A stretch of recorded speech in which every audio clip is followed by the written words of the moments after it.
เถากับปลานี่โซกันยังเด้ง่ายง่ายเห็นยังโอ้ยบ่ได้เห็นยังหรอกยังเชื่อมากเลยพี่โซเป็นอย่างไรง่ายถือแกล้งน้ำเขาอยู่บ่คือหายังเลยนะบักเข้าลงหน้าเฟซหักมีแต่ตัวเอ็ดเด็ดท่านมันสวยไปฟากมาไปฟากบนสื่อหักหรือภาษาภาษีโตและเท้าบุยูสมเท้าลินเฟซลินไล่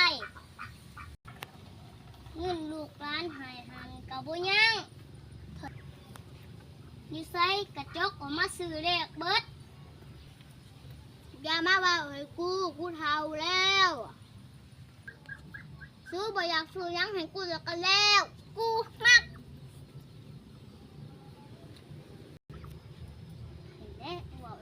เรายังได้ยินอยู่เด้อ